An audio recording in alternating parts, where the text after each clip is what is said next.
As an introvert, there are plenty of things I will and won't do that most people will not do or experience. I'm not even sure if some of these will be understandable. Also, there are some that even I can say are things that are just so unnecessary, but I still do anyways because it's what I'm most comfortable with. Now, obviously, all of these will be about avoiding people and social interaction, but it's really the lengths that I go to that make me feel like I should share these. And I'll start with one of the more trivial ones, which is like if I'm going to go head out and I hear someone else in my building leave or enter the building, I will wait like a minute before leaving so I don't have a chance of running into them in the hallway or even just outside the building. And it really is just a trivial thing except for when I'm in a hurry, but it's really just like a minute, and I'm the kind of person whose version of being on time is getting there like 10 minutes early, so it's fine anyways.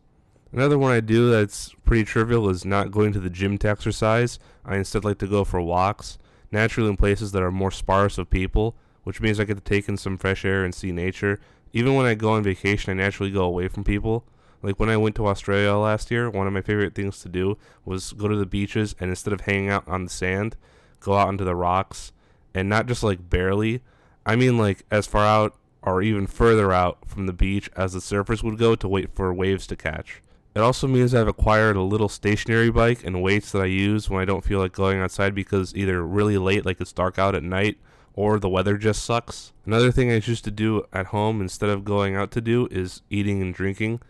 I don't mean like I'm one of those people who just order food on an app because that's way more expensive, and also I'm capable of getting food myself and walking to the store is just bonus exercise. And I'm a picky eater, so cooking things myself means that the food is the way I want it. But there is one thing regarding food, well actually drink, that I used to do in college, and it has to do with water. Now, the water from the sink in my apartment was fine for things like cooking or for brushing my teeth or whatever, but it just wasn't particularly good for making tea. I think it had something to do with the mineral composition of the water that impacted the flavor. Like, it was drinkable both in terms of it being safe to consume and its flavor, but the taste just wasn't something that I liked. However, I had a solution to this problem because my university, like so many others, had required the students live in the dorm during the first year. And I didn't trust the water in the dorms because, let's face it, universities are generally poorly maintained, and any sink or water fountain was just a place for people who had been out partying to throw up. So those were basically a no-go. So to solve my problem, instead of buying bottled water, since that would get expensive over time, I would instead go and get water from the water fountains in the buildings I had classes in. And because I didn't want to have to go and get water every time I wanted to make tea, I would go and acquire the water in bulk. So I would fill my backpack with as many empty water bottles as I could, which would vary depending on what other things I had to bring with me to any given class. Or alternatively, when I would go for walks, I would fill up my backpack only with empty water bottles and make a stop along the way to get some water. Now this all sounds simple enough, except I was going to fill up like 4 or 5 1-liter bottles. There are 2 inherent issues with this. One is it takes a long time, and second, it just looks super awkward. Like, imagine if there was someone waiting in line behind me to use the water fountain. It would be very much like when how you go and buy groceries or something, and there is someone behind you, and you have to fiddle around with the change. Except that's a more normal scenario. Filling up a backpack of several water bottles is not. Like, imagine seeing someone filling up a big water bottle, then when it is filled up, they reach down into their backpack, put it away, only to pull out a second water bottle. Like, okay, maybe they just like to stay hydrated.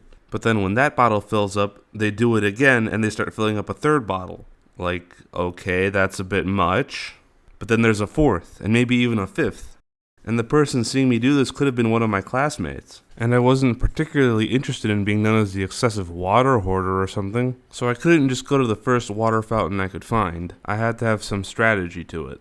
My school at the university had 4 main buildings. First one was where most of the classes were taught. 2 of the other 3 were converted from old dorm buildings. Both were more function over form. One was where the ink lab was, the other one was where the ceramics workshop was. And the 4th building was this kind of new thing that they had recently built that was basically just a place for people to sit and work. So both the main class building and also this new building were pretty much a no-go because there was so many people in there. Now, the building with the ink lab. The ink lab was located in the basement of the building, probably due to all the heavy equipment, and it did have limited access, so not many people could even go down there to begin with. And as far as the rest of the building is concerned, that was all just faculty studios, so that was off the table. There were water fountains in the ink lab, but I didn't want to use those because of all the lead particles that might be floating around in the air from all of the old letter blocks for printing. or also from any chemicals from both the inks themselves or from the cleaning solutions for said inks, or from any of the other stuff down there. The other building with the ceramic studio in it was a bit different. Only about half of the first floor was actually occupied by the ceramic studio, and the other half of the first floor, along with all the other floors, were basically just extra classrooms that sat empty most of the time except for the occasional class, especially the ones on the higher floors. Now, the basement of the building was actually pretty much just unused except for storage and also clay reclamation. However, in the hallway, there was a water fountain. My water fountain. And yes, I'm calling it mine because, let's face it, no one else was probably using it. But you know what you should be using? The subscribe and like buttons. I'm so bad at this. Hey, that's such a rushed outro too. Oh, whatever.